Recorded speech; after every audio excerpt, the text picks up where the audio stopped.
Okay. 5, 4, 3, 2, 1. Okay.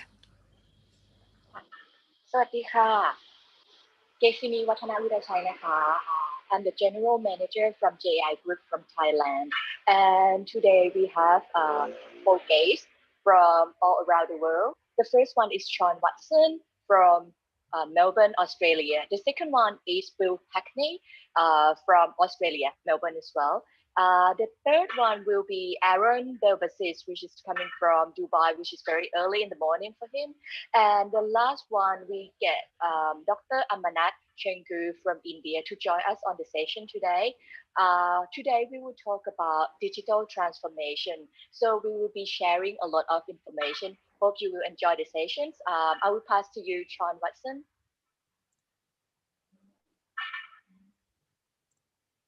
Hello, Sean. Okay, see. All right, I think you can start your session on digital transformation, and I guess it's regarding the digital building permitting and also the approval today.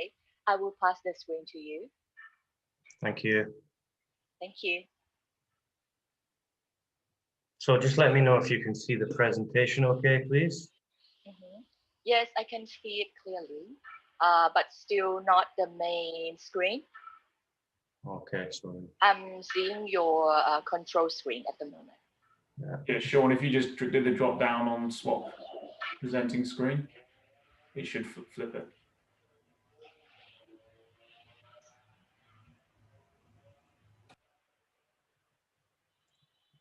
Just, Yeah. Say that again, please, Will. Pop into presentation mode.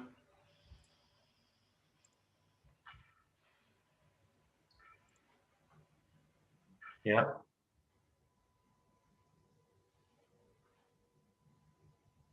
And then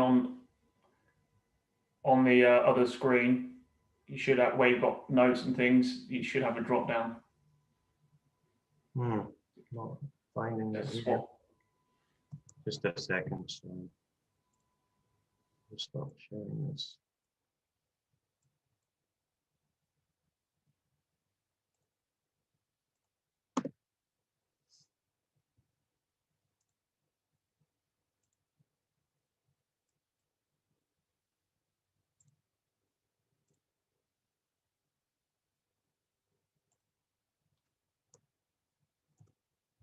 Yep, I think we're good to go now.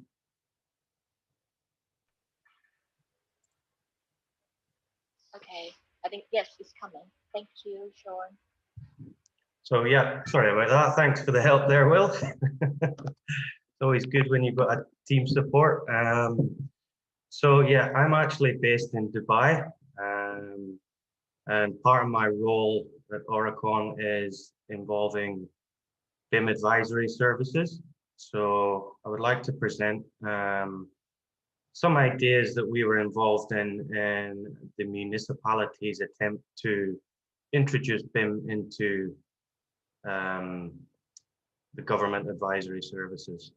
So this is basically some thoughts and ideas around how we can implement a digital building permit application.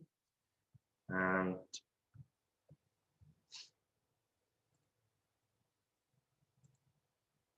so what are the drivers for a smart digital building permit? We're aiming towards smart city planning, which involves autonomous and automated checking process. We're looking to improve the government operations by making them more intelligent and to promote an open data for public information. Our objective by trying to achieve a digital building permit is to reduce the number of documents required in the application. So currently, there's a number of documents required in terms of planning application submittals and what are the actual documents that need to be submitted. So we looked at the overall number, and we looked at a way that we could potentially reduce those. Across those documentations, a lot of the information on them is duplicated. So you would be inputting same information more than once. Of course, when we propose a new system, it has to be cost effective and efficient.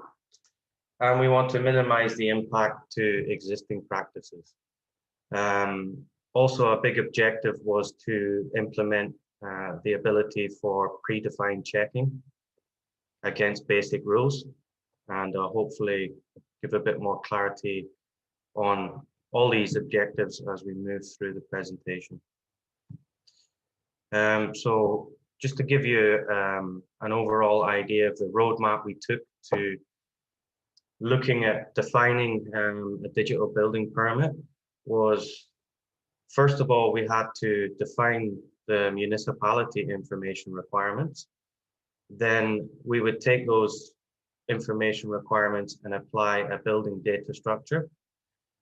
Once we had the data structure, we could then create a building data model. And from our data model, we would then extract the building data.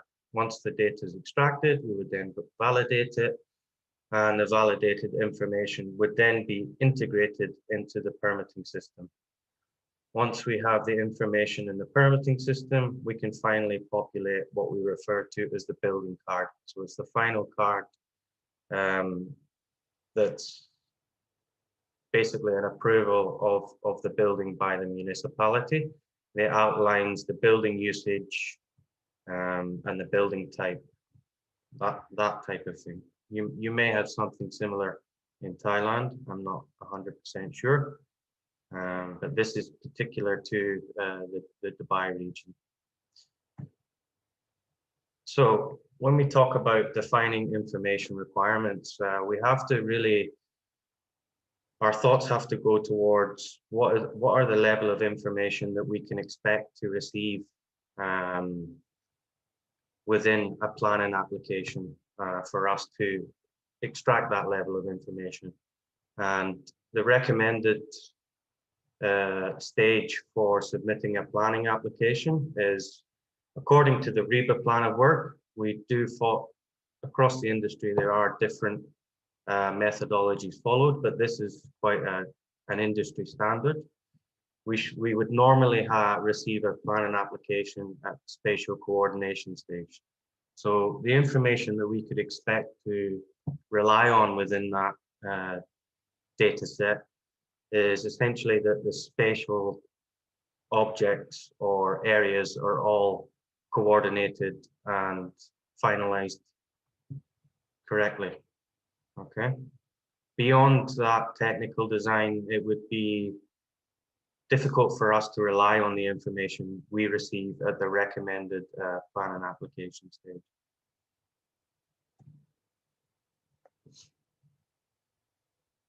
Okay. So what are the municipality information requirements? As you can see here, I myself, not very rehearsed in Arabic, but we have the English translation on the left-hand side. And these are the types, so property title, land use proposed. This is the types of information that is populated onto, at the minute, this is in a 2D CAD environment, okay? So these are the types of information a consultant would have to populate on a CAD drawing. And then once it comes to the actual permitting system itself, they would then duplicate manually the information such as floor information on the current building permitting system. So they're creating CAD drawings with 2D layouts, floor plans. From those floor plans, they can then take the floor areas and then populate it into the building system. So we were just defining at this stage because it wasn't clear what the municipality information requirements actually were. And you can see here, this is an example of CAD extract and an existing permitting application on the system, and there's a discrepancy between the total floor areas, which is quite common. So again, by manually entering the information, we cannot rely on the information we receive. So I'm sure we've all seen this. It's pretty old graphic now, but it's important to iterate that, you know, the world's most valuable resource is no longer oil, but data or information. Okay, information is starting to be perceived to have a bigger value now. So in order for us to start thinking about extracting data in an automated way, we needed to apply a data structure. In this case, we looked at applying something in line with ISO 19650. So there is a recommendation that a classification is applied to your information, and it's purely a recommendation, okay? So again, we wanted to iterate, really reiterate the need for classification and the fact that we're dealing with complex information that we need to refer to, we need to be able to access at any time, and it needs to be done in a consistent way. We looked at applying a classification system. Just to give you a basic example, there's many classification systems applied in different contexts, but here we have an example of a library system. It's very simple. It's called the Dewey Decimal System. It's how books are categorized in the library, and it's been around since 1876. So, and it's still used today. It undergoes some changes and updates, but it's pretty much still in use today as it was formed quite some time ago. So it's nothing new. And again, if you think about the simplest way to think about classification is probably Lego blocks. Each Lego block has a number and can be found on a specific catalog. Okay, and there's a link there if you want to go and have a look at those. But yeah, that's probably the best way to think of our designs, is to think about physical Lego building blocks, and each of those blocks is, has a unique identification to determine its shape, its color, and you can, let's say if you have you're looking for that particular block, you can go online and take it directly from the catalog. So yeah, there are many classification systems that have been created and applied in different formats.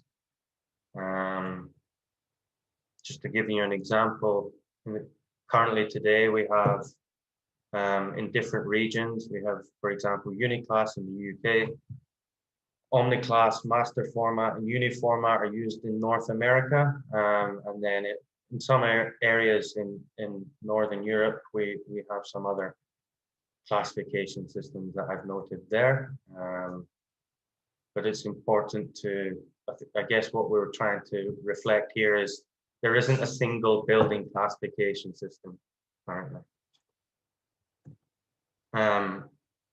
So we looked at which classification system would suit the activity that we're trying to achieve, and we looked at applying Uniclass. So what is Uniclass? It's a system that identifies buildings, whether they're part of landscaping, infrastructure can also be identified under a single classification scheme.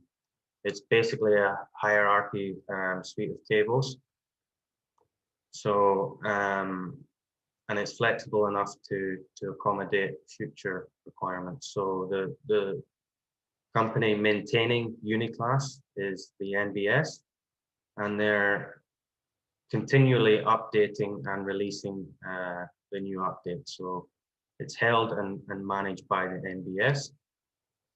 It's compliant with ISO 12206 Part 2, which again conforms to the ISO 19650 standard.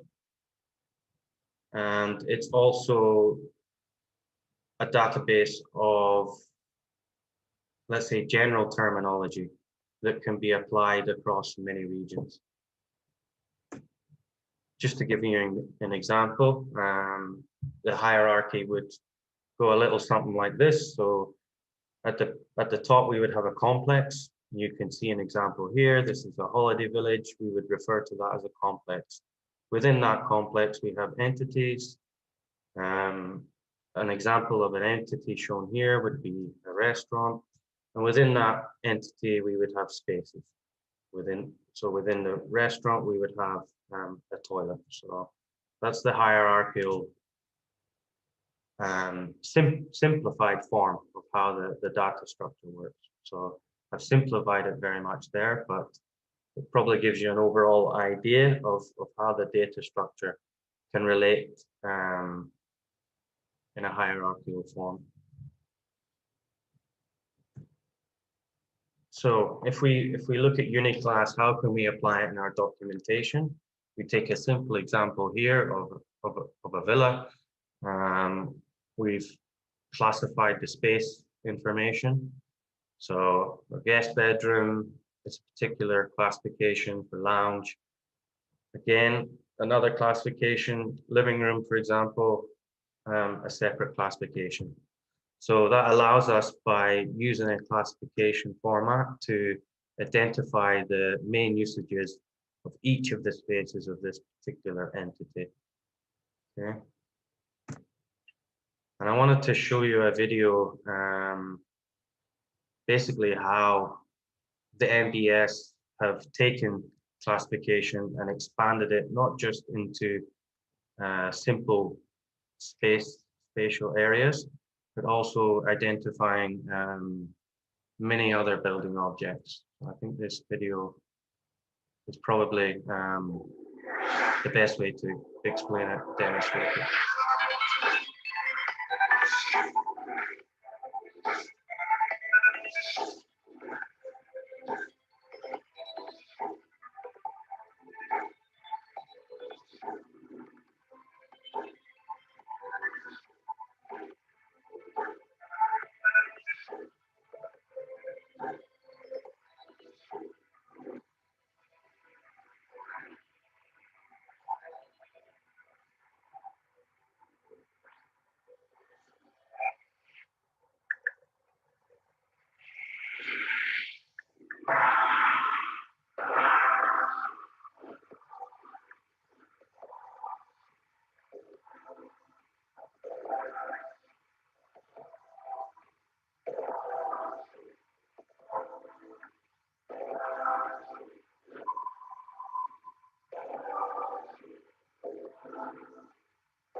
Okay, so yeah, it really, what I wanted to do there was, although we're looking at basic spatial information, when you apply classification, you can expand it and really enhance the data within your models or your design information.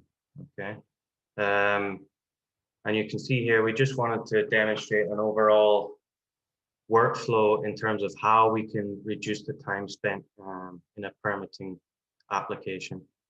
So at the top, we've got the existing process. where there are a number of steps of filling in information that really exhaust the process that we believe that we can reduce just by introducing a smarter way of adding data to your design information and then utilizing an automated extraction process. Okay, and rather than go through every one, I'm happy to share this presentation after if people are more interested in understanding a bit more about how we can improve the current process. And this is just an overall idea of how the new process would work. So we would, the consultant would begin the process by assigning what type of land usage they have, whether it's empty or occupied. The model would contain that as per the classification system. We would then extract the project information from the model. It would update the project profile. On the consultant side of the application, once they're happy with the project information, they would upload the model. We would carry out a number of e-checking processes, such as are the minimum area requirements met? We can check the plot boundary if it's within the agreed boundary. And after that e-checking process, we would then generate the building cards. And obviously the consultant could then review, complete the application, and we could issue the permit. Okay, so that's a overall basic idea of how we could smarten up the system, I guess. So like I touched upon briefly, we would look to implement an e-checking. That would come directly from the model. So there would be one model per building. We would verify the standards. Each of the classified building objects would be extracted in XML.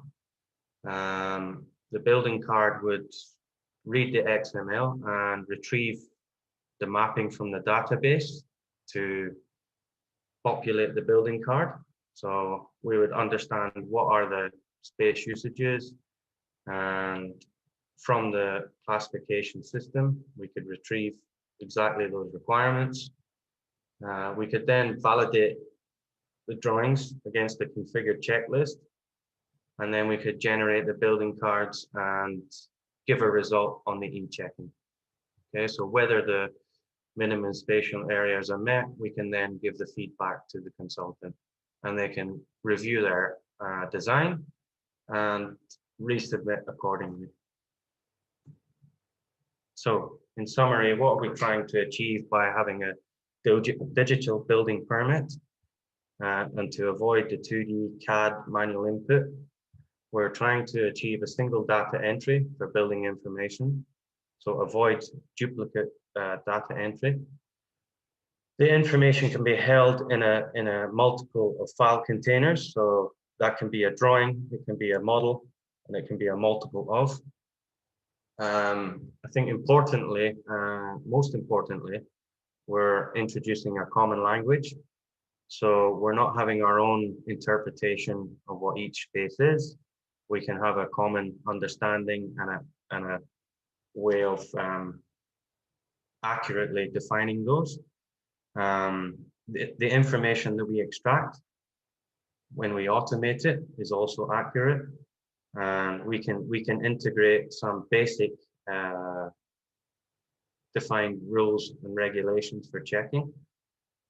I think when you have a digital building permit, it's more aligned to a collaborative working environment.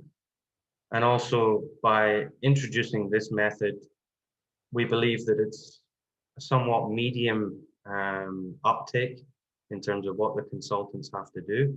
So there's minimal disruption to their existing methods and procedures. We would simply be asking for additional information than what is provided now. And I think the overall there is the potential for them to be happy with that requirement because of the time that's reduced in submitting the application and the automated process for checking some predefined rules. Okay, so it was I think it was quite technical there, so I'm happy to take any questions, and it was also quite an overview, so I'm happy to go into any detail of any sections that people are interested in. But I think that's enough for me on the digital building permit. Okay, thank you so much, Sean. I actually having a few questions here, but I will keep it for the last. Okay. Just to let all the audience know that please feel free to send your questions in. It can be in Thai and also in English. สำหรับท่านผู้ชมทางบ้านนะคะถ้าใครสนใจที่จะส่งคำถามเข้ามาสามารถส่งมาได้เลยนะคะเป็นภาษาไทยก็ได้ค่ะเดี๋ยวทางเราจะช่วยถามคำถามกับคุณชอนและท่านอื่นๆให้เองนะคะขอบคุณมากค่ะ All right, so we will move on to the second topic of today. It's the digital enablement. We related to ISO 19650 that I think everyone in Thailand is talking about that in the moment. And I think the implementation of it will be very interesting. We'll pass that to Will Hackney. Thank you. Thank you.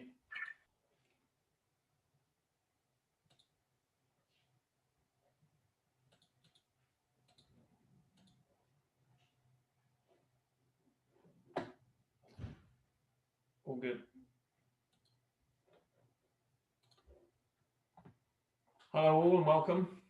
So I'm Will Hackney, having led the standardization of digital delivery for infrastructure across Aurecon. I now lead our digital enablement capability in assisting asset owner operators to procure and leverage information and data to enhance both business and built environment outcomes. Today, I'm looking forward to sharing some insights in relation to how digital information models are transforming built infrastructure and the businesses that support them.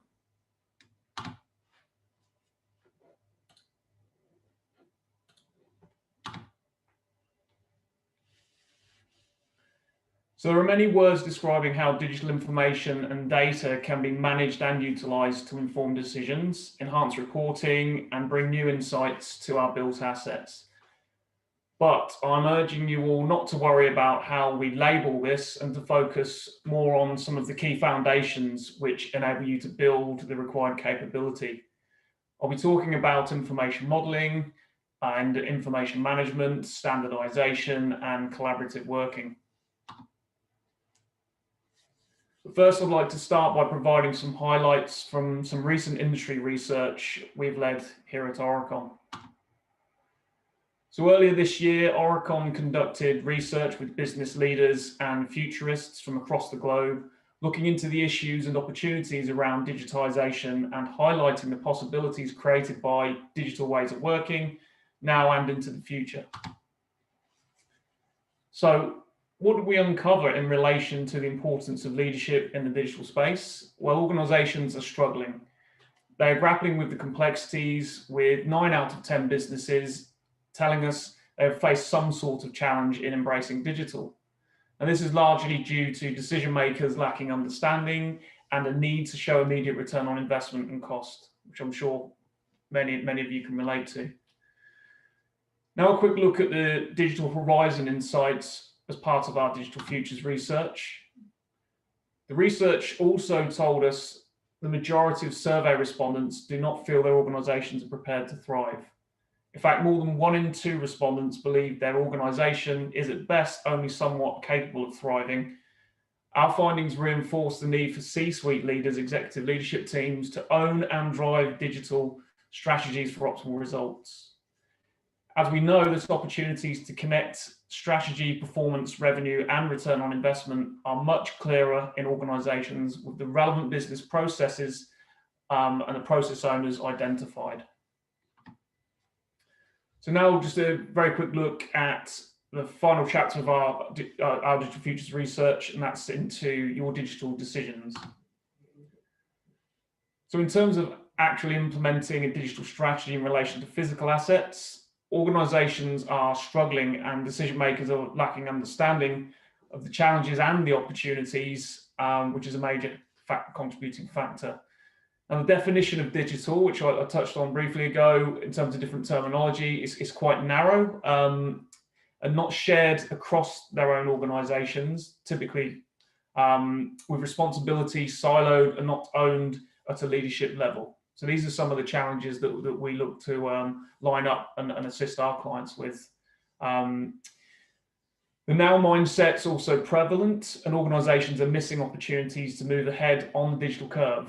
So making sure that there's an eye on the future and what happens next in the changes you're making in your own businesses.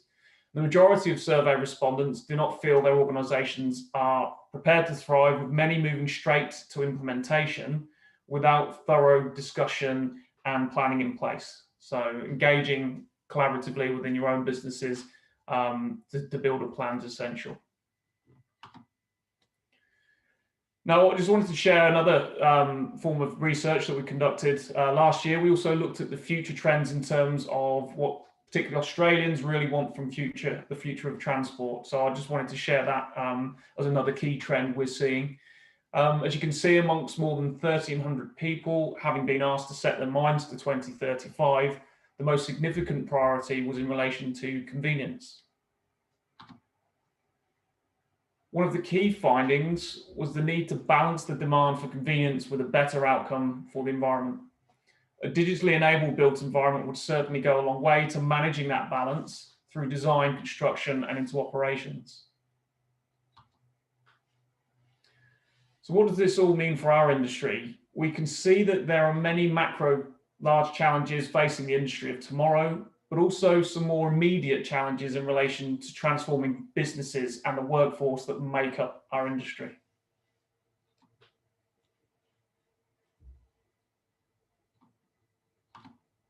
So now I just want to talk about information modelling and information management. So information modelling represents a huge part of what the supply chain, the workforce undergoes every day.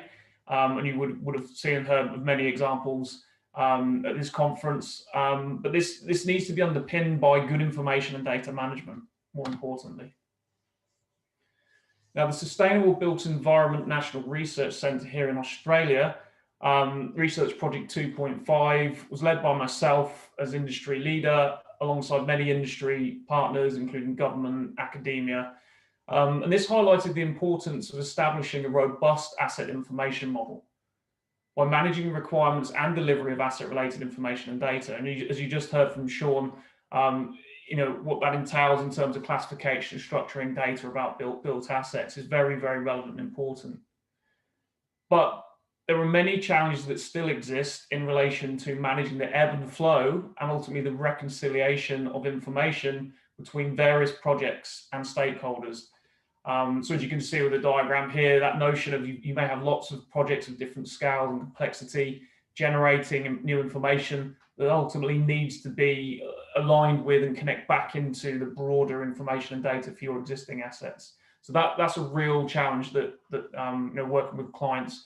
The more standardized approach you can take in the way you create and leverage information and data, the better chance you have of lining that up across the life cycle. So information management can be broken down into some fundamental activities to make it more real. Now, at Aurecon, we use this simple framework with our project teams and when advising our clients.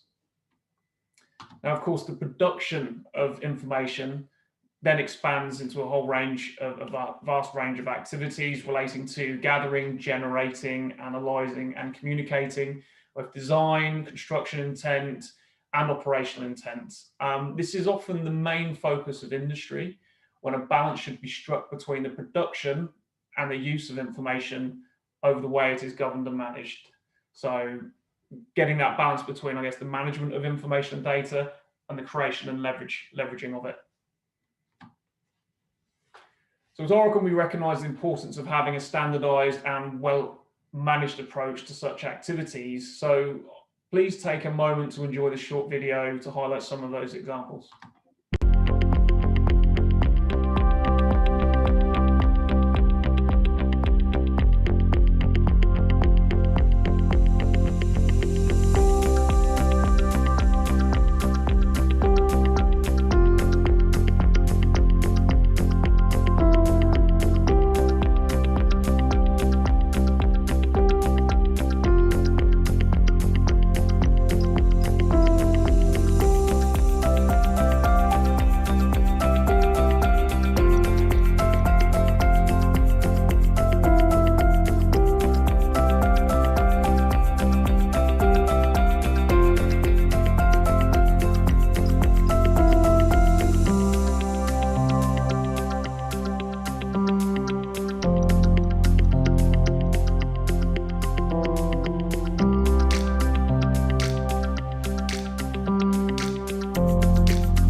So we also recognise the need to develop enabling technologies to assist our staff in delivering projects and client outcomes. Unsigned Studio is part of the Aurecon group, and through the work they provide to clients, demonstrate both the impact and value that storytelling and great communication can have.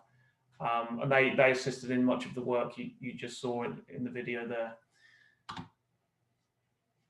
So now moving on to standardization. So let's take a look at standardization as a key enabler, another key enabler.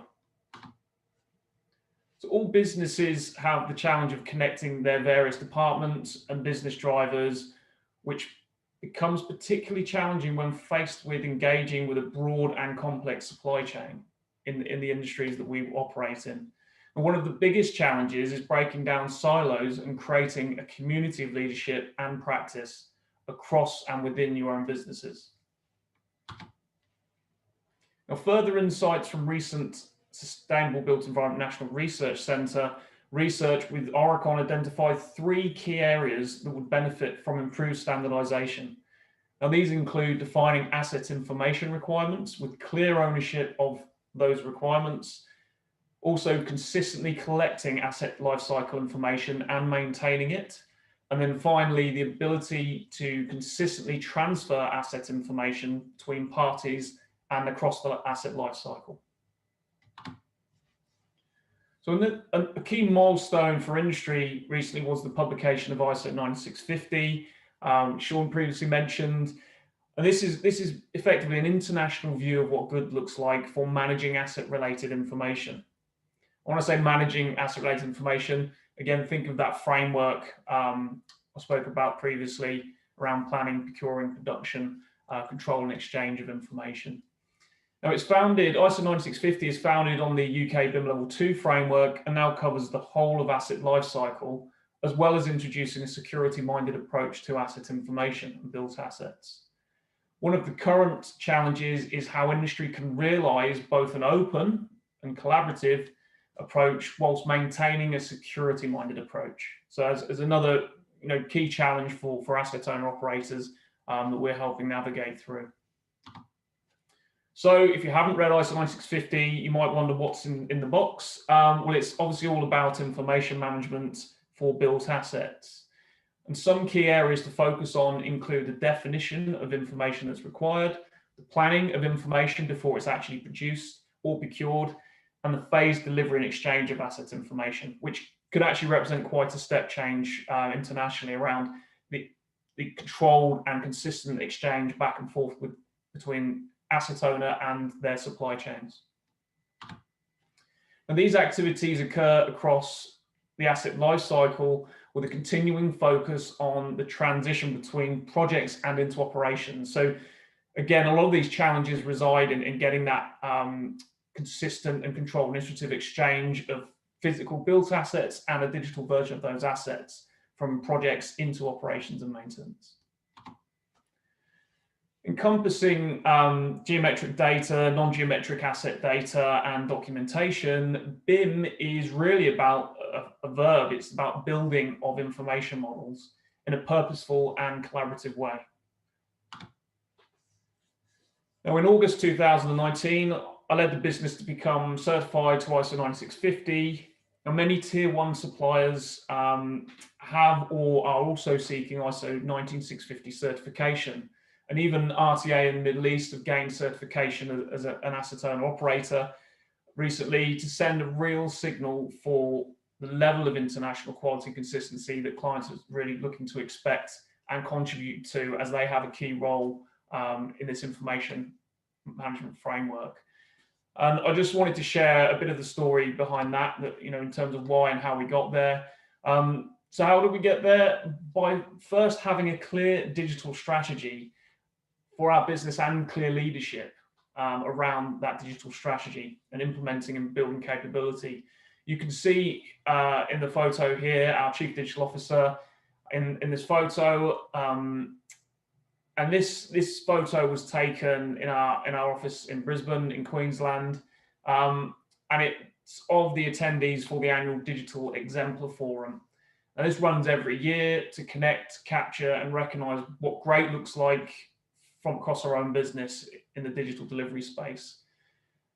By supporting and growing the necessary capability with events like these and knowledge management exercises across the business, and also ensuring we were early movers, having implemented and put in key elements in place many years previously.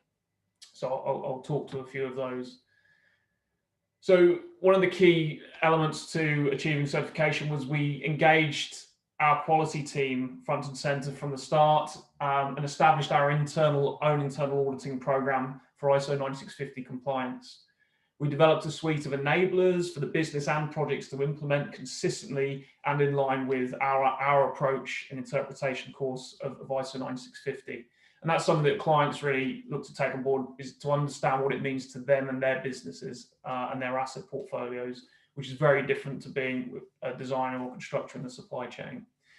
We also ensured there was direct support and e-learning available to all of our staff, support them in their day-to-day business and ensuring their work was aligned to ISO 9650 principles.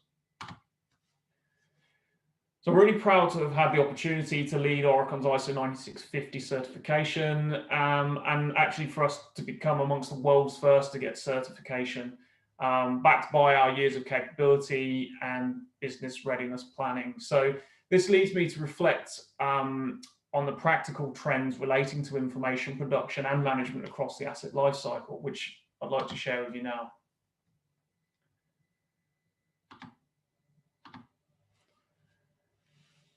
So having worked for a main contractor, a transport owner operator, and now an engineering consultancy, one key trend I've recognized over the years is the need and the value and importance of collaborative working. Some further research with SBNRC, a lot of research I'm related to there. I've been involved for 3 years chairing their utilisation committee. It also highlighted 3 key drivers for collaborative working to help improve and further leverage asset information and data. So this includes involvement and clarity at all levels, ensuring there's connectivity across the asset lifecycle, so particularly between projects and into operations and maintenance, and actually taking small steps within your own businesses and with your partners and suppliers to assist uptake and transition. So small steps are more sustainable, leave a positive legacy there. Now, achieving a consistent approach to leveraging asset information through collaborative working, asset owner-operators can begin to realise improved outcomes in the operation and investment across their asset portfolios and networks. So that's really why for most asset owner-operators. But the challenge still remains around enabling your direct and indirect workforce to work digitally and in a consistent manner. And with a lot of focus, of course, in the capital delivery of projects and perhaps an over-eagerness to try new things in some scenarios, we really need to build stronger foundations across the asset lifecycle to promote a more unified and repeatable approach to asset information management. So again, that collaborative working piece across the asset lifecycle. Now, of course, not a lot really happens without people at the forefront and at the centre, which is why industry also needs to take a fresh look at what actually impact they have and make as teams and as individuals, particularly upon the information and decisions that are being made day to day from a business and a project and an asset management perspective. So here we take a look at visualising the interaction and relationship between people and the information created across projects. Here you can see a project for a certain discipline from an individual's perspective.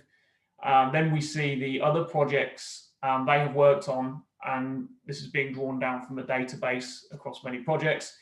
Now, we can also take a look at those of a similar role on that particular project that have actually relied on the information created by that individual.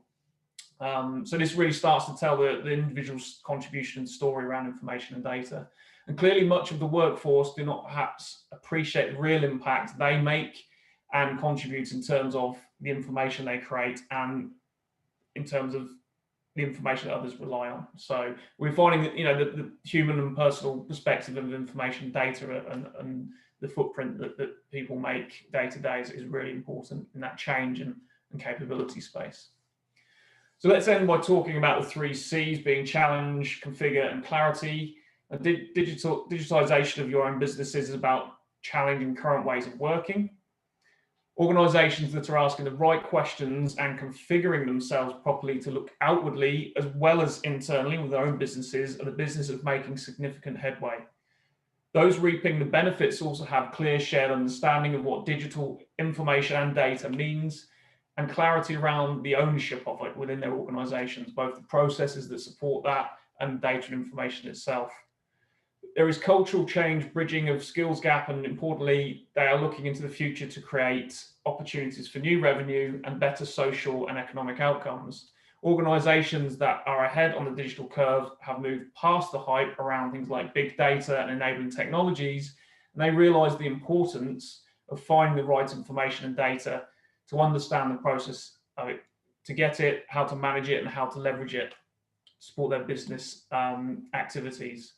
They're clear on their goals and are using data to develop actionable insights to inform priorities for their organization and to enable decisions to improve both operational performance and potentially create new market opportunities.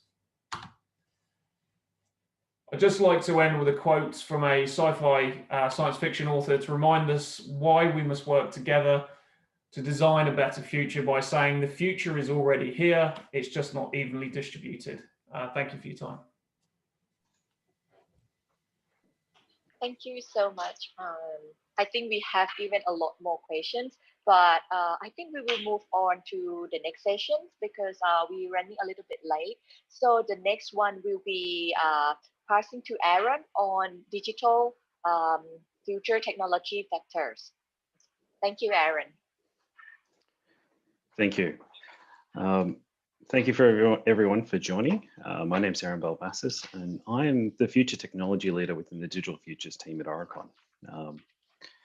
And as you can see from both Will and Sean, Aurecon spends a lot of time focusing on making sure that the data management and the management of how we deliver digital transformation is very much organized and standardized. And one of the reasons, one of the paired things we do with this is we actually look into the future landscape that the industry and all our broader projects are actually heading towards. And there's one of the things we help with is we look at how do we best identify, assess, and select technology that's coming through this landscape over the numerous years that we're approaching. How do we understand what the impact of these emerging technologies are to both our clients and the broader industry? And then with those two in mind, how do we plan and strategically navigate through the uncertainty of different technology opportunities and different situations, which we're not fully aware of what the technology implications are, but how do we best plan for that? And so one of the best ways anywhere to navigate is to start with a map. So to navigate any landscape, a map makes it really handy to understand what's going on. And with a map, it's generally got a couple of features. So one of the first features we look at in Aurecon is we understand that technology in itself is always evolving. Technology starts in its infancy, it grows up in momentum, and it matures over a period of time to the point where we maximize its use, and it eventually moves on to a legacy state. But we understand that technology isn't just available to us or our company or our industry. Technology generally is available globally to everyone. So we need to measure how that technology is actually ranked. And so we start with a basic scale. Here's a scale that we've taken from Simon Wardley, who looks at the evolution of a technology. And we say that all technology starts at some point in a state of genesis. It's usually created in a garage or in a lab or in someone's on the back of a napkin. It's rarely and poorly understood, but eventually it matures. It becomes a custom-built solution where the market is growing with it. People start to use it more and more, but it's not really fully a product yet, or it still has issues. Then it moves into a product stage, which is something we're more comfortable with saying. You can buy it directly from a supplier or distributor. It's available off the shelf. And lastly, it finishes in a state of commodity or commoditization, where it's something like Amazon's AWS system, where it's basically a credit card charge and it happens month on month. So that gives us one aspect of understanding our landscape. The second one we want to look at is we understand that not only does technology evolve, but also our use of technology changes. There's a different application rate. So there's the technology that we use now. There's the technology that we understand we're beginning to scale in an emerging sense, and it's what's the next generation of technology we'll be using. And then there's the future technology, the distant horizon, where this technology is one that we're aware of, but we're not ready to use just yet. And so to model this, we look at the 3 horizon model, and we understand in horizon 1, very much this is where we're optimizing our current practices. This is technology that's available to us in our industry now. There's horizon 2, where we look at the emerging and the scaling opportunities that we have for future growth of our industry. And thirdly, we have horizon 3, which is very much the next generation of what our industry will be, what the technology will be that we'll be adopting into the far future. And so technology moves from those horizons, and we get increasing application as it moves to the horizon 1.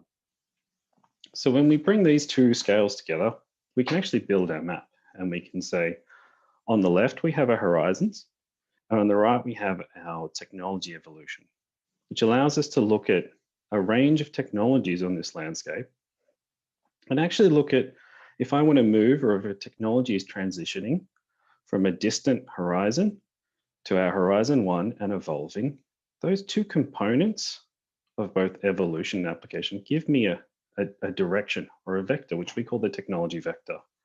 It's basically the path that a technology has taken or will take into the future. And then we can start to understand how these technologies are performing and better understand our landscape. So the idea is we call this a delta map. We look at what is the change between a current state that we're in and another industry, or a current state now and a future state that we want, and how do we close that gap, that delta? So what we did is as part of our futures research, we looked at 120 key technologies across the architecture, engineering, and construction industry, just to better understand what are technologies we have now, and what are the technologies that are coming to us in the future, and how do we start to plan and strategically understand which ones we should work on, which ones we definitely should be using now, which ones should we look at the next wave of acquisition and investment, and what are the ones that actually we shouldn't be wasting investment dollars yet on, but we should be paying attention to and waiting until they're a little bit more mature and ready for us. So rather than going into all the detail here, we've published a great 57-page report that's available to anyone that follows the link that the conference organizers have and or goes to our website, which breaks down those 120 technologies into 6 key areas or clusters, and has sort of a 6-page spread on actually explaining what the technologies are and where they're placed given our current landscape. So I'd encourage anyone that wants to see those, please access that link. So once we have a map, maps are very handy in telling us where things are, but they also tell us who is on the map and where they're located. You know, here's a great picture of the Melbourne Zoo. If I want to find out where the animals are on a particular map, I can locate them and know where they are. So the same happens with our map. We understand that products and solutions that are actually low in evolution, they're just being created or in the distant future, that's where we find researchers. We know that researchers are working on this technology and trying to commercialize that technology. We know that startups tend to work on very much the technology we have available in our Horizon 1, or the ones we can use right now, but also it's very early stage. We can look at partners who are looking at mature products that they're using in their industry quite well, but we haven't yet moved to use in ours very heavily. And lastly, the one we're most commonly aware of is the traditional suppliers and vendors, the technology that we can buy from our current understood industry suppliers. Now, because most of us actually focus down here on this quadrant, that's where we see a lot of high competition. These are the technologies that we're very aware of, but everyone else in our industry, all our competitors or our clients and other projects, this is kind of the expected technologies that are being used. Now, it's great to focus here, but it's also important to look into the blue areas, the area where there's also low competition, but there's a lot of advantage to change the way our industry is going. And that's how we actually implement digital transformation. So the question is, where should we focus?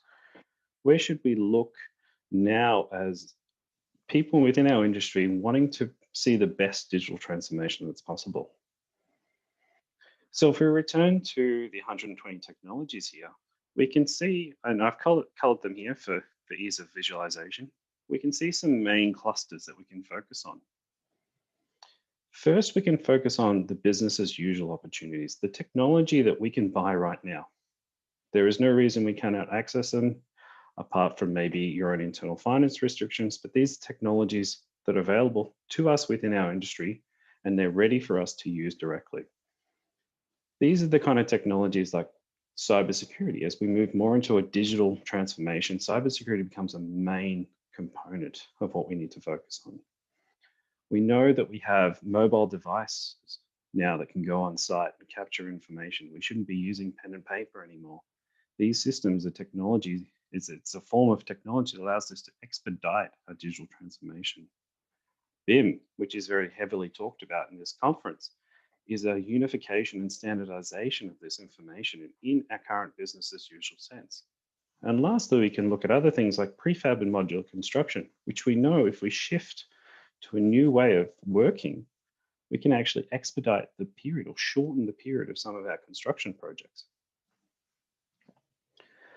So we can now move on to the next segment. As we look into the next horizon, we're still looking at products that are available to us now. And this blue area is the next generation of opportunities.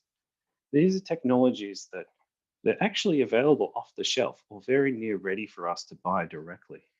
But for some reason, we just haven't, or we haven't been ready as an industry to adopt them. And these are the ones we really want to focus on in our Horizon 2, in our Horizon 2 investment and strategic moves.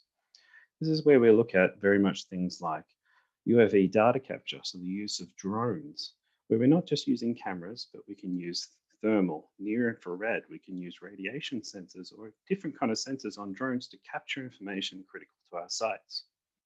We can look at digital twins, the consolidation of modeling and information into a unified model so that we can simulate what's happening on our real life projects, where things like industrial IoT becomes critical.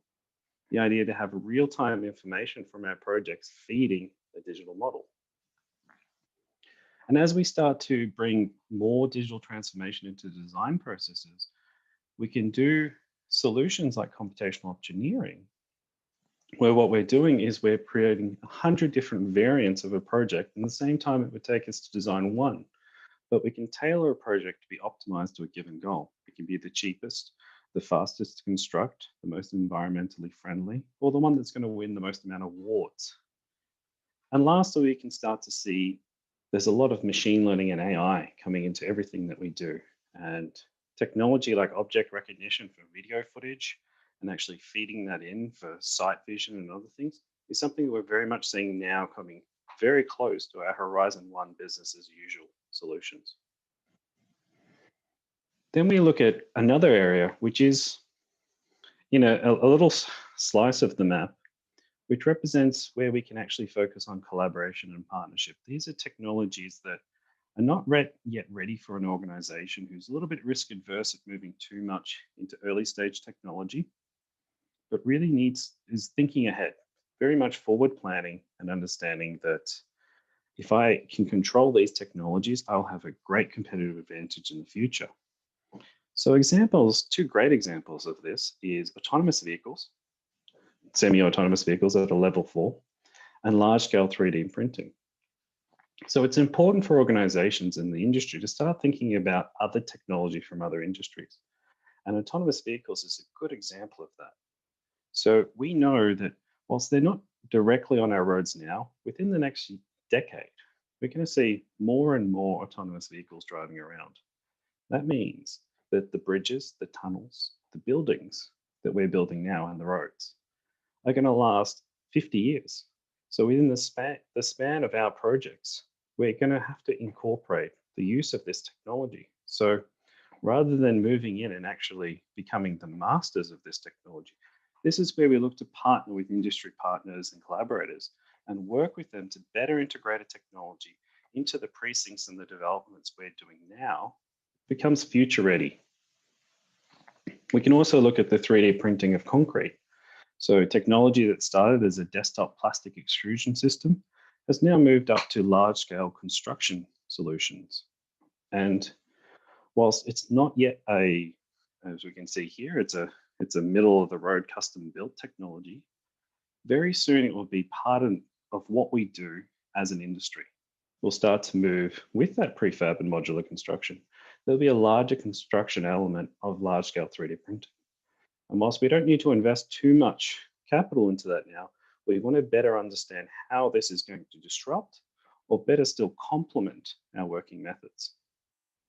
And lastly, we look at the finals area of the map. This is the area where the technology is either too low in evolution in the genesis stage or sits in a horizon 3 and too far into our distant future, which doesn't mean that we ignore it.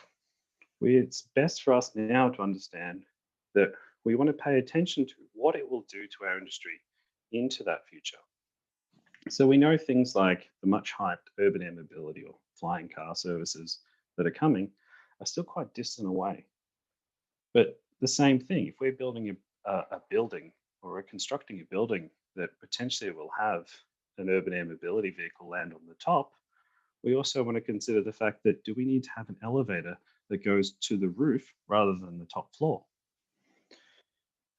One of the interesting things we can look at is telepresence robotics. Now it's interesting here, this is very much a product that you can buy and we've been able to buy for the last decade. But within our industry, we saw no need for telepresence robotics. It was something that happened in academia, in business settings, even in medicine. But in the construction and engineering world, it wasn't very critical. Up until the point where a global pandemic hit and we were restricted from going to site. And suddenly we have an opportunity to see a technology that allows us to go and virtually inspect a site and collaborate globally from anywhere in the world and inspect and look at our assets, or collect data that we need within the confines and the restrictions of a global pandemic. And this is one of the important reasons why we want to maintain a watchful eye and have these technologies on our radar. So 120 technologies have been looked at here, and I encourage everyone to look at the report. And I'll just touch on some final strategic concepts to look at. Everything in our bottom right, we want to focus on the solutions that target our immediate business needs and current business solutions. We can look at technologies that are early stage within our industry, which you can apply to projects right now. We can look at technologies in this bottom right that have become legacy, they've become old, and look at where we can replace them with the next generation of technology. We can look at the same kind of technologies in our Horizon 2, which are actually ready to be applied now. And all we need to do is buy them or learn to adopt them. We don't need to mature them, they're ready for use. We can look at other industries where we can find technologies like telepresence robotics or drones and apply them in our industry to make the digital transformation journey for us faster. And lastly, where are there technologies that are starting to become closer and mature, and within the confines of your within the interest of your business, you can start investing strategically to build a competitive advantage. Thank you. I'll finish up here. Thank you so much, Aaron. I think that you're giving us a lot into the future, and surely, I think we all have a joke that who is actually the main person who drives digital transformation in our organization. And this year, we said that it's because of COVID-19 that actually giving us a good digital transformation. That's why in Thailand at the moment, we are talking about that as well. And I think we will come to a lot of questions about that because of what should be a purpose and the objective to do digital digital transformation and what to do with the policy and the management in Thailand as well. All right, let's move to the next session. Actually, it's the last session that will be Dr. Amarnath, who will talk about digital transformation in India. I think that will be a really good example for all of us in Thailand as well. Thank you. Pass it to you. Yeah, thank you. Just sharing the slides.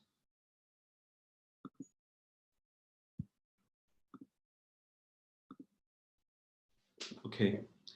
I'd like to thank the BCT team and the Impact team, and especially the Thailand BIM Association for inviting for this session. And I can see the speaker sessions, like the first 3 speakers, the sessions are very much nice. And especially the previous presentation given was really interesting about the kind of digital transformation happening in different sectors and how that can be implemented for our AEC sector. In fact, I would be happy to get the presentation slides from the speakers though. This is Dr. Amarnath. I'm currently heading as a president for the Indian BIM Association, and also supporting our contractor, one of the major contractor in India. It's called Larsen & Toubro Construction. I'm heading the BIM strategies for the company in terms of going way forward for digital transformation journey and looking into the skill development and certifications. And this is the email and the WhatsApp. Anyone like to connect? Yeah, you're welcome for that.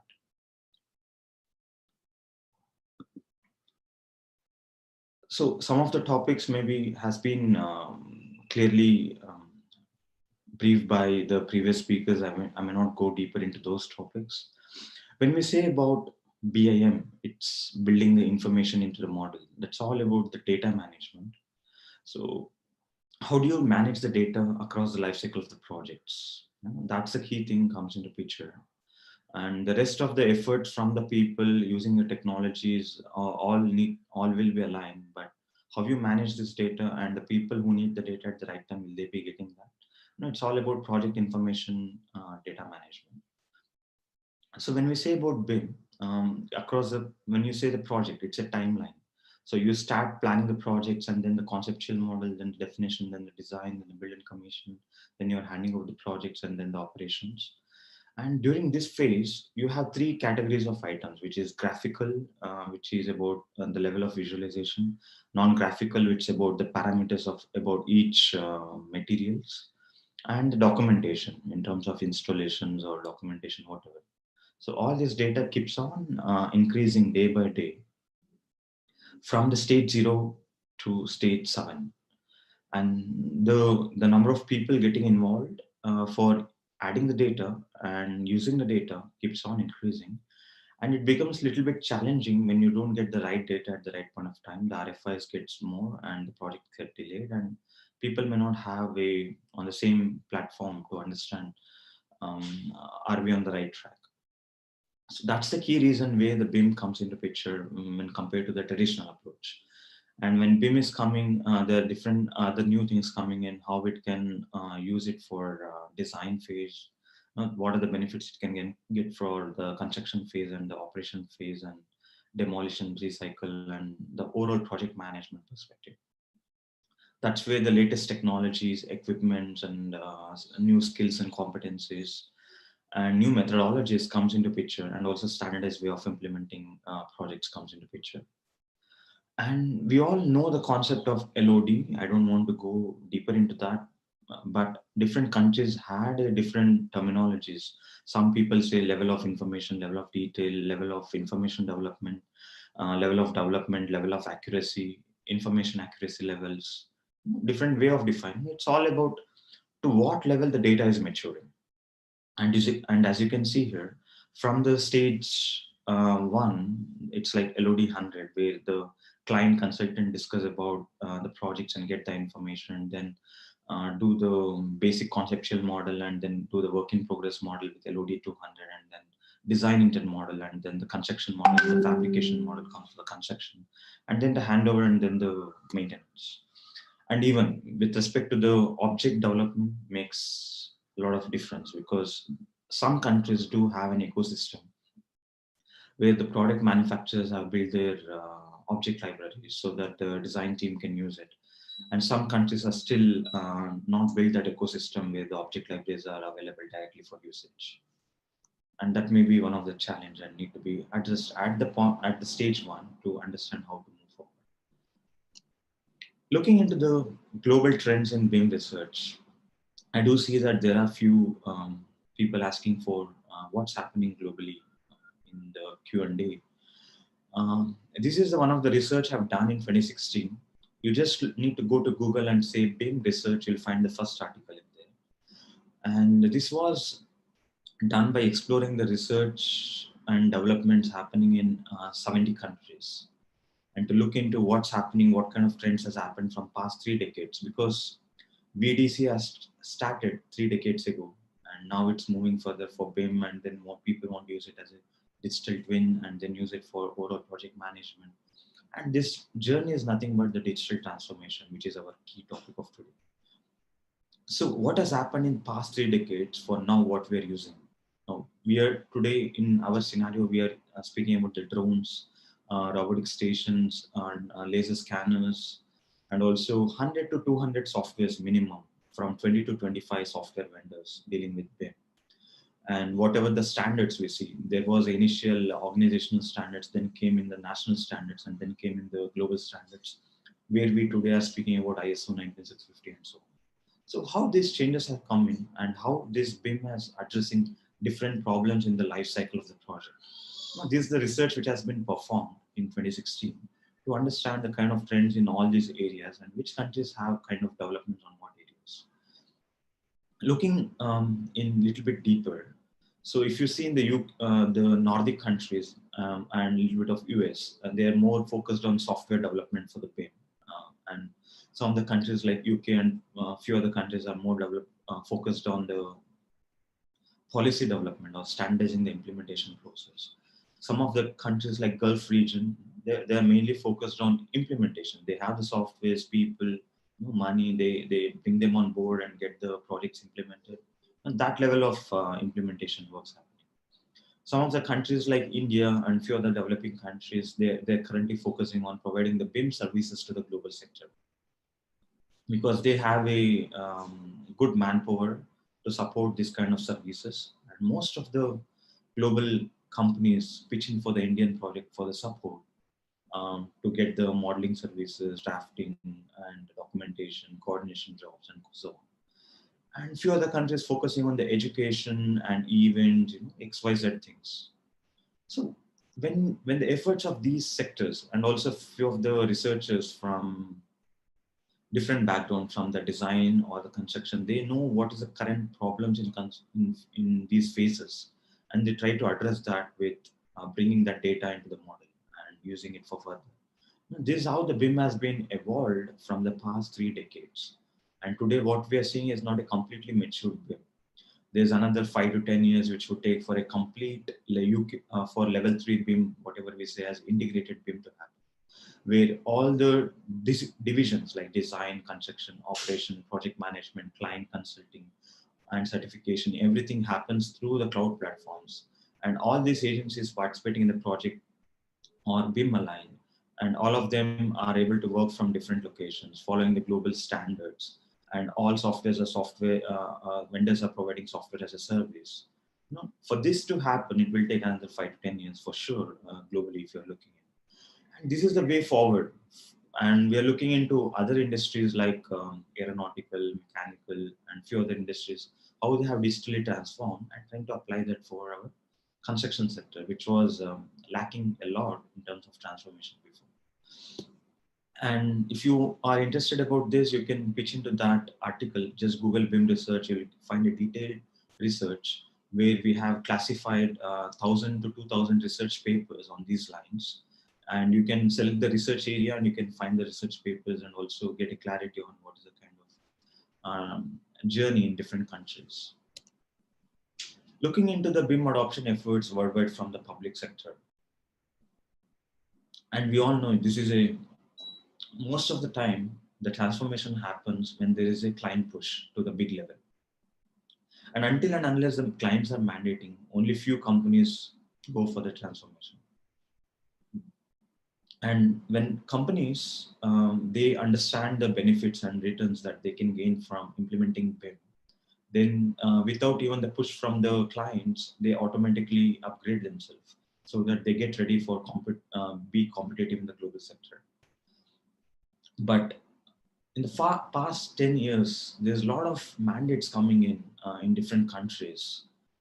From 2010 to 2020, if you can see, there's a lot of mandates from the client side, and also some of the state ministries mandating BIM for their procurements.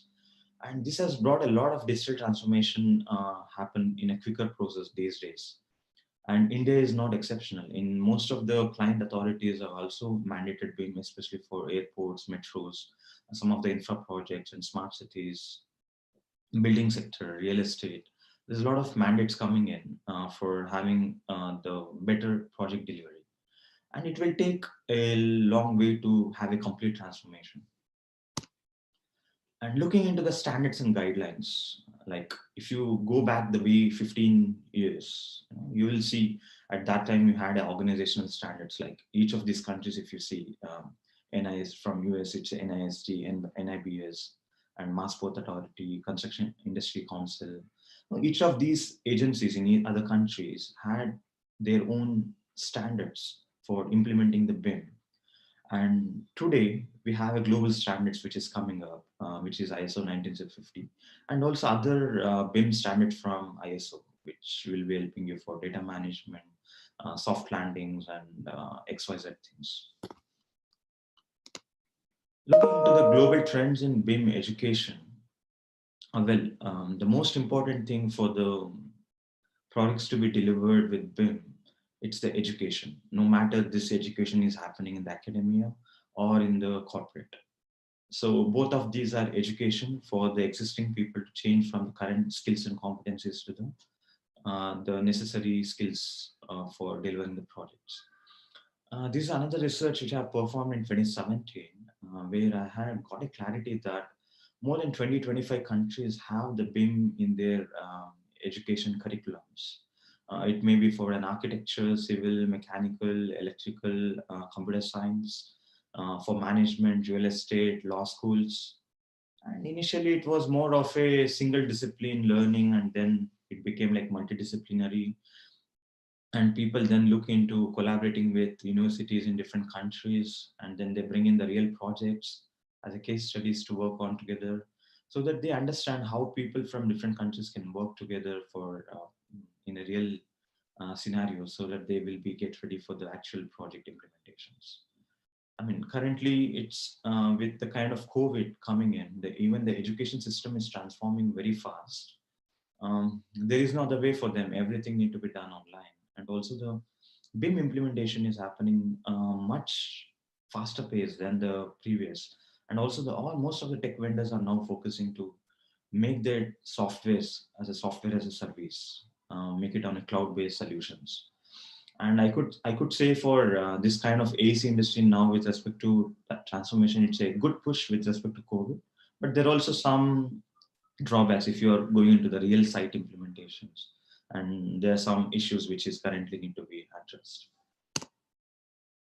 Looking into the BIM education approaches globally.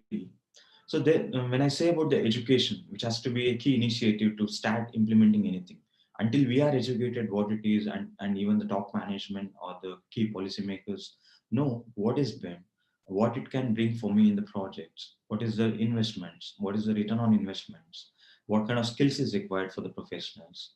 It will be very difficult for them to go further on saying that I have a level 2 BIM, level 3 BIM. It's all difficult. The first thing, the foundation is about the education.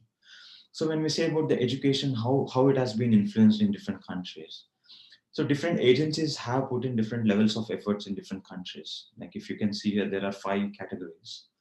Government promoting the BIM education. It's like the government agencies itself promote the education, like in UK, USA, Hong Kong, and also in Taiwan.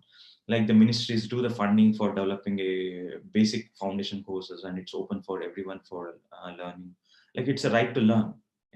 That kind of promotions from the government agencies getting the funding and then helping out the professionals. The second category is BIM education by policy field players. especially the educationists, researchers as a main driving factor. The high efforts are there in Norway, Brazil, medium efforts are in Australia, Israel, and so on. And trust me, this is a 3 years old research output. So maybe a little bit more efforts have been taken by other countries now. And little efforts by UAE, Nigeria, South Africa, and so on. And BIM adoption in tertiary education system, that means in the university curriculums. Bringing BIM as not as a software alone, but overall project management perspective and multidisciplinary learning, and collaborating with different countries, universities for the courses. So many universities are there with this kind of methodologies adopted in UK, USA, Finland, Ireland, Netherlands, and so on. And several universities in Denmark, Belgium, Australia, Taiwan, and few universities in China, Hong Kong, New Zealand. And BIM education related events or conferences. There are many such conferences related to education happening in UK, USA, several in Australia, Taiwan, and Hong Kong, and few in China and New Zealand. And BIM-based certification or training programs. The major thing most of the countries face is there is no properly certified programs. Someone come in, some new startups come in, and with no proper clarity on what is that BIM education need to be. They come in as a BIM as a Revit, BIM as a Navisworks, or BIM as XYZ tool, or even confuse the people with respect to what is the skills that particular discipline people need to learn. So there is a need for having a BIM-based certification and training programs, which are very much specifically aligned with what discipline I am, what kind of job role I would be playing in, and what are the different types of job roles in BIM projects. Aligned with that, there should be properly global certified programs. And these kind of programs are there, few in UK, USA, Norway, Finland, Hong Kong, New Zealand, etc. Well, in 2016, when this is my days of my research in my PhD, where I was doing my PhD in National Taiwan University on establishing organization BIM strategies. So I was thinking, like, we in India, this is a country where you call it as a BIM factory. You know, the name has come as a BIM factory. The reason is India is providing BIM services to the whole global market with respect to the basic services. And also most of the software vendors have their base foundation set in India for working on the software developments. But still, the name of India is nowhere heard much in the market in terms of the digital transformation. And the third is there's a lot of researchers from India in the global sector working on developments, but still there's no much of developments happening. And most of the time, Indian startups on BIM has evolved more of like saying that, okay, I need to provide a services to the other country projects, and then I set up a startup. You know, these were the kind of BIM startups which has evolved in the Indian sector. And way back 2 decades, they have this kind of setups and wonderful project services they are able to deliver even now for most of the global projects. Trust me, it would be very challenging for most of the global companies to provide at the price what the Indian companies provide for the services, and also for the kind of efforts the Indian team put in. They are ready to work from day and night to develop the services and projects. And that's how the BIM foundations have been set up in India. Even though there are projects in other countries, if they reach out to the more of the global companies, they still subcontract the projects back to India because they know there is no competitive pricing for the what they can get from Indian sector. With the kind of support what the Indian market is providing for the global sector, the recognition was still low. And also the level of understanding of BIM and the transformation was very low in the Indian AEC sector, because people were thinking that it's limited to just using BIM for design or setting up the CDE or documentation or time planning and so on. With that understanding, and with very few universities providing the education in the university system, and also less implementation of BIM for construction and operation activities, BIM was meant for design at that point of time. So understanding these kind of issues, we thought we should have one national initiative to support the kind of transformation, to spread about the awareness, to bring in the certifications, to bring into the auditing and implementation support from the neutral vendor to support the clients. Because there are different tech vendors comes in and they say, okay, yes, BIM is this software, BIM is that software. Well, BIM is not software, it's a process of managing the data and building the data using several technologies and people coming in the process. So this kind of confusions need to be properly clarified to the client agencies.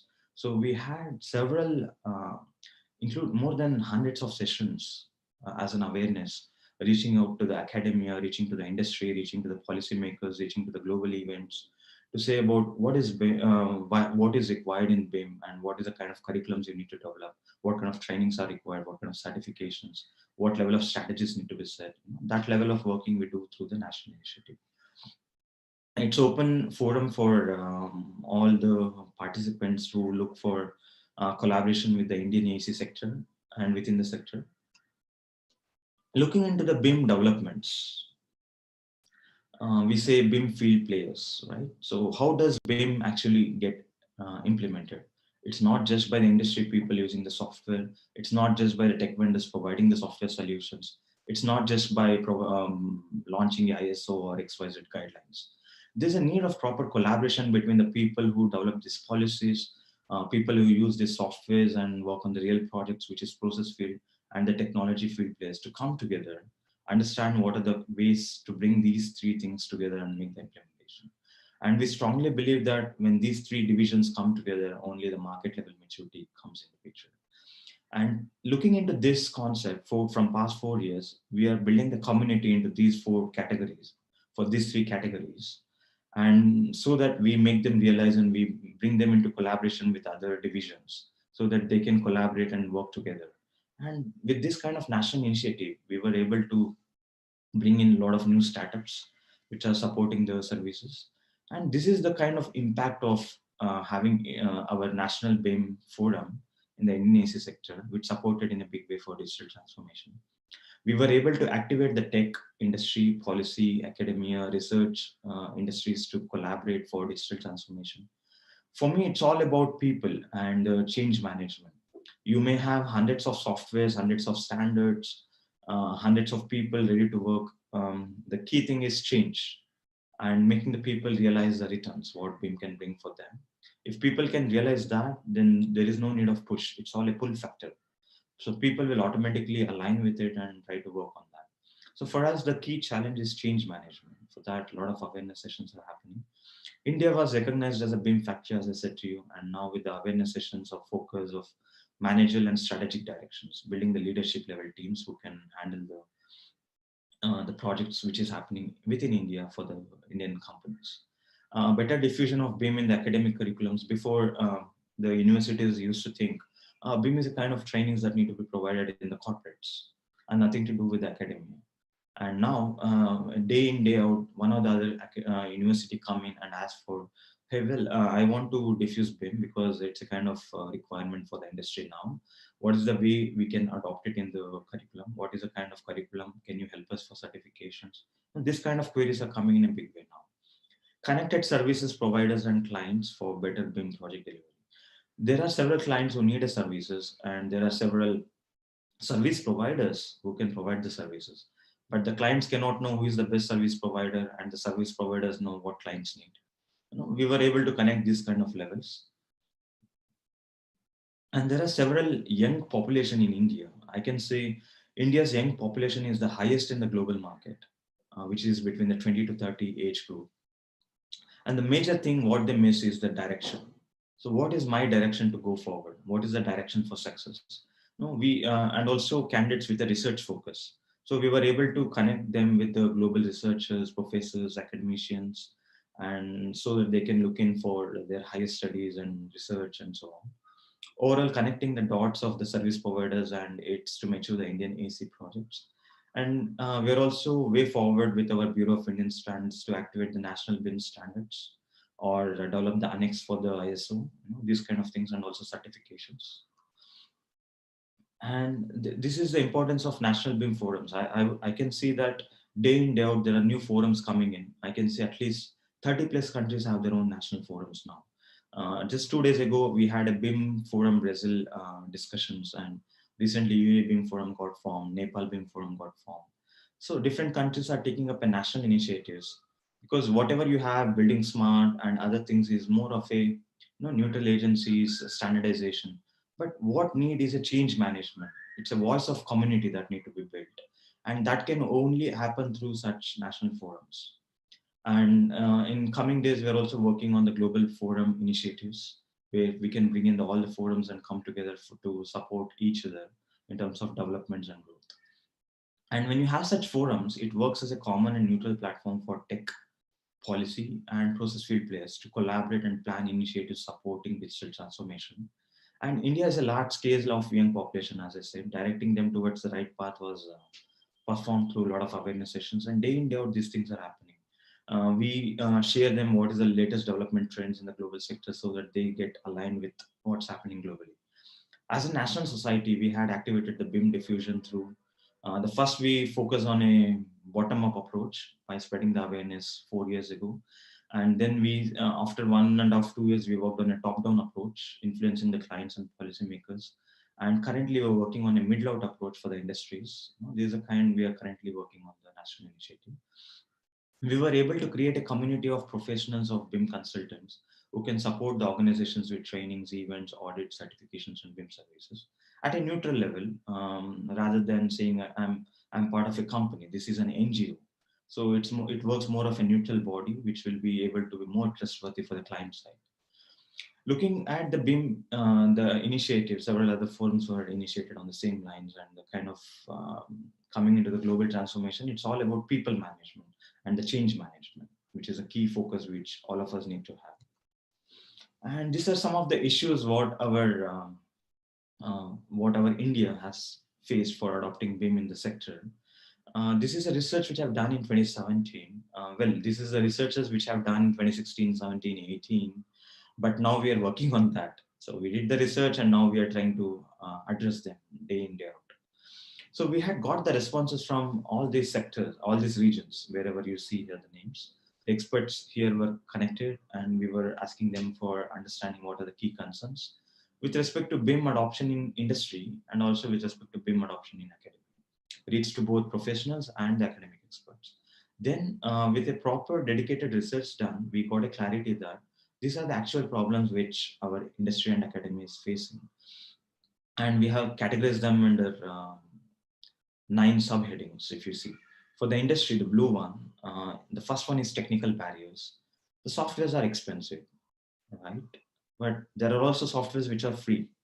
And there are also softwares which are open source. And there are also softwares which are neutral. So understanding that itself is one key important strategy. Hardware requirements, it keeps changing as the more and more configuration coming. As technology is not, I cannot say that it's already developed or it will stop developing after a few years because it keeps changing and the hardware requirements also keep changing. Standard guidelines, which is missing in our country yet, and we are now anyhow focusing on the global standards and also working on the standardizing it for Indian AECO sector. The major thing is a people barriers, client-driven limitations. Until the client asks for that, we don't want to go for it. Only few companies go with it without even client asking because they know the benefits of adopting it. Less importance towards BIM adoption from other team members. Okay, for example, a design organization is ready to adopt it. Maybe contractor organization not ready to go with it. If an architectural team is ready to adopt it, maybe structural team not ready to adopt it. If the client has mandated it, some divisions are not adopting. These kind of issues, that comes in because people are not able to understand the returns, what BIM can bring in for them. Lack of talented workforce to operate BIM softwares. There are a set of softwares which is commonly used from Autodesk or Bentley or a few other technologies. But still, when you know that talented workforce comes in with a extra added cost for it, and when they are getting paid more in the other countries, obviously they like to switch for other countries. And education and training barriers. Absence of BIM education and training in the academia. But initially it was focusing more on a BIM as a software learning in the universities. Now they're changing. Skill issues. These again are skill issues within the professors who are teaching the latest trends. Because many of the time, some of the universities professors gets outdated. They don't get changed with the latest trends happening. So skill issues happens. Organizational efforts are very less. Some institutes are driven by politicians. Some institutes are driven by the key governments. So it depends on the level of drive it happens. Legal barriers. liability and copyright issues, because some team develops an object, some people develops a BIM model to some LOD, or some people keep updating the data onto the model during the construction. People feel that I own this data or I own this model. Understanding and having that into the contractuals is very much important. National building codes, which were missing, third-party dependence for accuracy of BIM models. I may need to depend on the design team about what they're giving, and then if I start constructing something error coming, then I cannot have a blame game. Work practice and process related barriers. Roles and responsibilities are not clearly defined even today. There are new job roles coming in. Sometimes BIM coordinators are called BIM managers. BIM managers are called as BIM coordinators. And different job roles are mixed together for each of these job roles, and also for modelers. Someone from civil come and start doing the architecture model. There's a difference in understanding what is the roles and responsibilities of a different discipline people come in.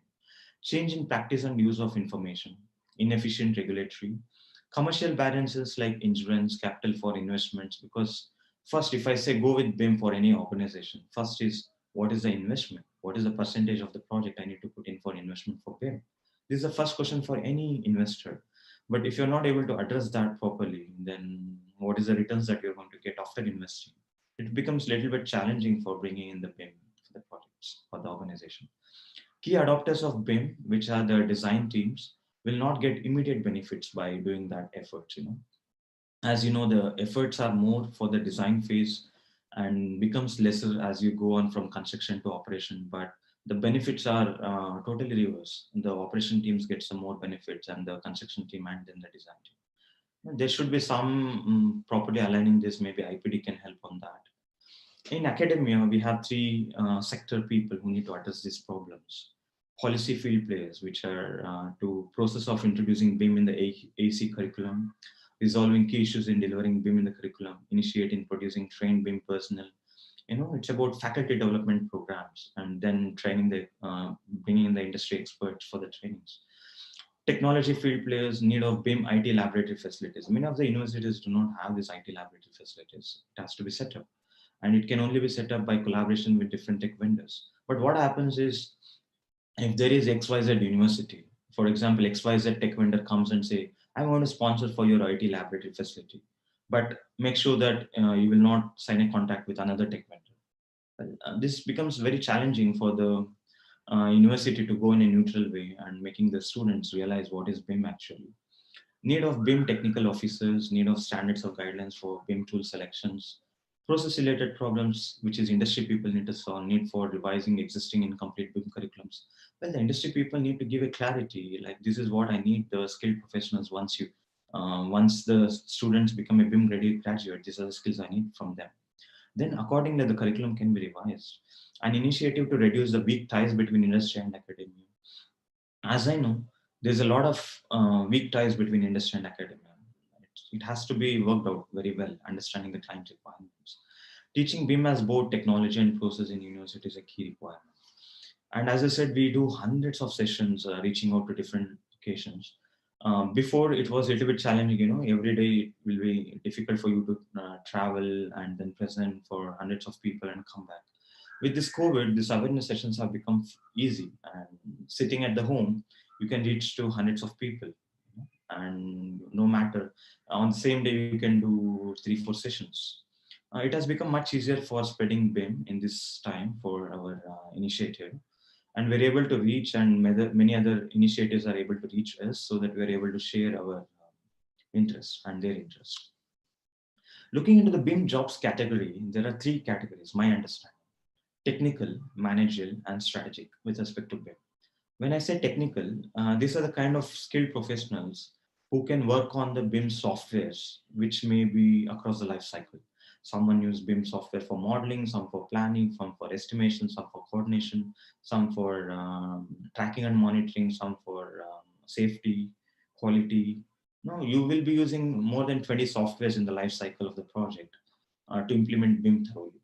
So these people who can work on that software and develop the data into the model, they are like technical people.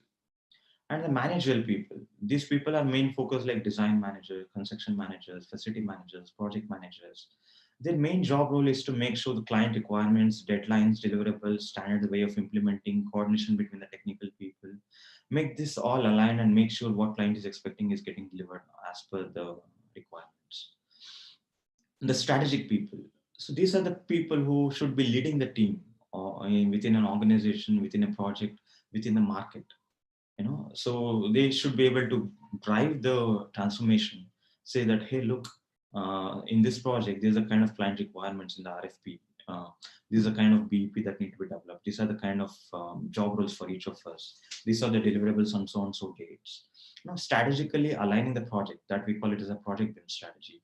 Then organizational transformation strategist.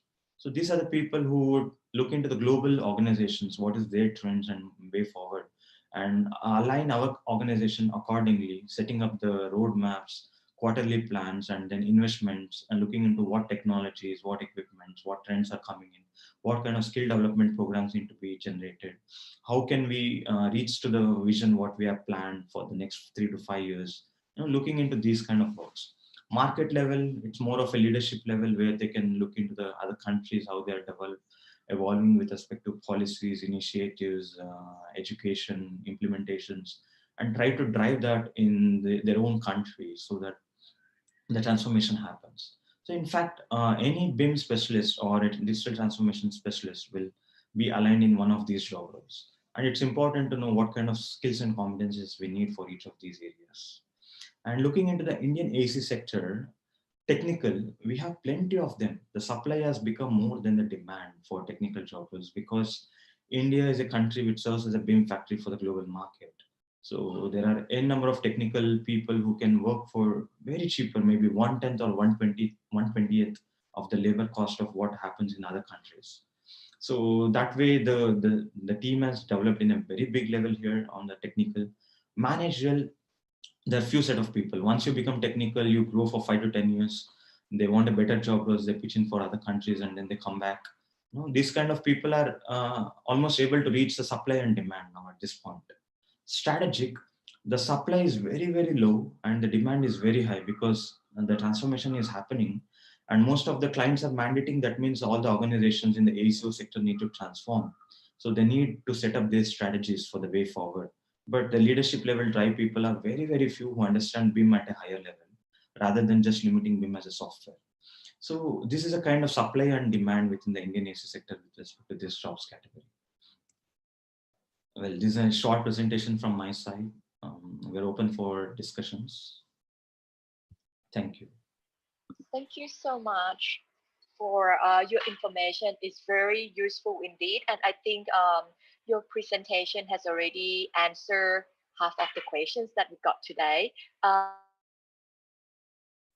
We've got about 10 minutes left. So let's say we start with the questions one right now because we have so many questions from our audience today. Very successful indeed. So the first one, in terms of like Thailand, I think we definitely would like to know that if we would like to implement BIM, because some of the, let's say in the operation level or even manager level, they don't have a very specific policies or any specific objective, but we know that we have to move on.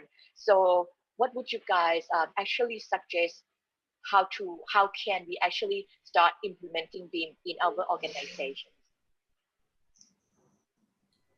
Yeah, I'm happy to make a start of answering that. I guess along the themes of my presentation, a lot of it depends on the nature of your business. So to answer that for an asset owner operator, as I said, a lot of focus is in new projects, new assets, but one of the key places to start is to speak with the asset maintenance teams and try and create engagement alignment with those procuring and delivering major projects. Also, in terms of implementing new ways of working, so if you're in the supply chain, looking at design management, then the tools, the skills you may already have may dictate where you start and build on the capability you already have. I think another key thing is to also start with demystifying it. So what is BIM for your organization, and get a consensus. So what I mean by that is don't make it complex and technical necessarily. So a a lot of business leaders understand the needs of their business in terms of reporting, key decisions. And I think framing it as managing information and data helps with those conversations, rather than, you know, jumping straight to the complexity of things like 3D models with data embedded. That perhaps won't relate so much, but talking about the outcomes, how that supports, you know, greater certainty and reporting and things like this. So. Okay, thank you so much, Will. I was like left the session for a few seconds. All right, I'm coming back now. So how about in terms of if you guys can share about the challenging and the barrier that happens for the past few years in Australia and also in Dubai and in India?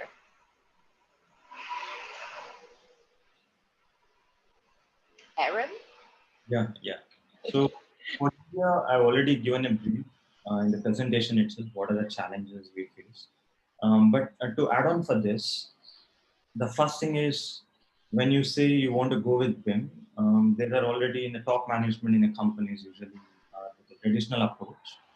But you know, they will say, without going with this, we are able to do the projects. Why should I go with it? It's about change management, but that's the key concern when you want to bring into the changes. But once you make them realize what is the kind of benefits that can get added to the projects, once you develop the model, using it for different activities in the life cycle, and how you can use the digital twin for operations, so then they will get a clarity and they start implementing. So especially the companies, the key thing is time, cost, quality. These three things, if you can address with this, they'll be more. Thank you. Because in Thailand, I think we have been implementing BIM for some time. However, it's still quite early for us comparing to you guys. So that's we have a lot of the question that how could we start? Because sometimes our management or the policy guy doesn't actually fully understand about that yet. And getting back to what we recommend, it seems like our asset manager seems to be the last one who actually moved on into the digital transformation at the moment in Thailand. Okay, so let's move to the next question. In Thailand, we're still doing a lot of design build in our architectural design and construction field. So we have a lot of problem in collaboration between designers and also with the construction team. Would you have any recommendation on that? And also, we don't really have a lot of EIR, like order request or a clear idea from the owner at the moment. What would you like to suggest for us to start with? I can make a quick comment on that. We see that in the regions and countries we operate in all the time, and where you've got a more staged and perhaps fragmented procurement process, there's real importance on at least having a clear plan for the work you're going to undertake. So if you're just looking at design, so if a contractor engages and design's already been developed, the contractor would be looking for a clear plan and understanding as to how did this information and design get developed. You know, what's the nature and the structure of the information and data, what were the decisions made. So even if it's not as, you know, a lot of engagement up front, making sure, you know, you say you've got clarity there. One experience I had when I was client side at Transport for London, one of the best submissions when we were reviewing tenders through the procurement process was where the tier one supplier had actually had an attempt at writing an EIR for the client, which was amazing because it showed it's happening here as well, all around the world. Yeah, so I think that's a positive thing because it starts that dialogue and awareness between the supply chain and the asset owner operators, and it shows that level of understanding, interest, and appetite from the supply chain as well. So if there isn't an EIR, don't worry. Do your best to say this is what we believe your information requirements are, and then start that dialogue with the client. Yeah, that's what we believe and we're trying to do at the moment as well. Okay, for the next question, it's actually coming from myself. Regarding, because we also working on transportation in New South Wales as well. So let's answer the question that is there any opportunity that we can work among the region? Yes, definitely, because my firm is based in Bangkok and we work on the project in New South Wales, Australia. But we also realized that we have to work on the uni class 2015. And can you actually giving us the idea of like why we think the uni class is might be a good classification that maybe in Thailand we should be adopting it, or maybe because Thailand never have any formal classification, so that is something very hard for us. But how would you suggest that if we want to implement that, would it be hard, or should we follow the UniClass 2015? I think I can take that. I think Thank you, Sean. I think one of the benefits to UniClass 2015, if you were to adopt it, is it's matured already. It's been through a number of iterations. So 2015 is the latest release. And I would suggest that it encompasses a lot of different scenarios that have already been experienced in the UK. So rather than reinvent the wheel, I think that is the main positive reason to adopt an existing standard. Yeah. And the fact that it's maintained currently by a reputable organization helps firm up the idea that it will be continued to be used and it will be continued to be relevant.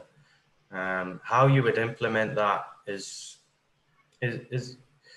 it's one of two ways. Either it's your own internal organization is something that is positive about it and believes it should be implemented as part of their business as usual, or it's driven from the top down. It's a government requirement, or it's a municipality or a private client requirement. That's generally how it would be implemented. So in the UK, it's a government requirement for publicly procured projects. So that's how the supply chain is required to implement it. Mm-hmm. So okay. There's a number of different ways it could be implemented. Thank you, Sean. And how about what's happening in India, Dr. Amarnath? Okay. So as I said, we, the country, provide the services to the global market. We follow all the standards, UniClass, Omniform, and so it depends on the client requirements, they follow the kind of classification. Even in the terms of standards, before the ISO coming, though they used to use the different standards from different countries, mix and match whichever they want for the Indian sector. And also the templates for BEPs, everything are developed on this. We don't have a particular classification system, but we follow most of the ones which are available. Okay. And what do you guys find that is the most challenging or the barrier in terms of implementation, BIM implementation or digital transformation in our profession? Maybe Aaron, you might want to touch on some of the work you do with clients around helping them understand the way they work, and that's the barrier. That's something that. Yeah, so I think in Kesinee, you mentioned that the running joke that at the moment the biggest cause for digital transformation for a lot of organizations was the pandemic. What we're actually seeing is we're going to see a big gap separation between those that were accelerated and actually moved into digital transformation and those that stay behind with legacy processes. And that gap's going to get bigger and bigger and bigger. So one of the future issues we're going to run into is traditional partners and traditional collaborations are going to be stressed by partners who haven't moved at the same speed as their collaborative partner. So those that have moved on to digital systems, those that are actually streamlined and use a more digitally transformed way of working, it might not be the leading practice, but it is moved heavily forward, are going to be stressed trying to work with other entities and organizations that yet haven't made the movement or didn't find the need. And so probably the important thing to look at now is now's the time to put in the effort to actually move into that and get on top. And if you actually stay behind, you're going to be very, very much left behind with the new way of working. So it's almost ride the wave of change that's happening now. Okay, thank you so much. I think that's going to be a very good topic for our Thailand BIM Association as well. Thank you very much for your time for today, everyone. It's Sunday, and hopefully you're going to have a good day on Sunday and take a good rest.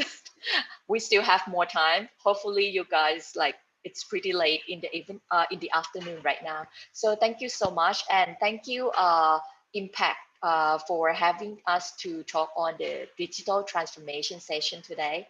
Thank you everyone. ขอบคุณมากค่ะ Yeah. Thank you all. Thank you all.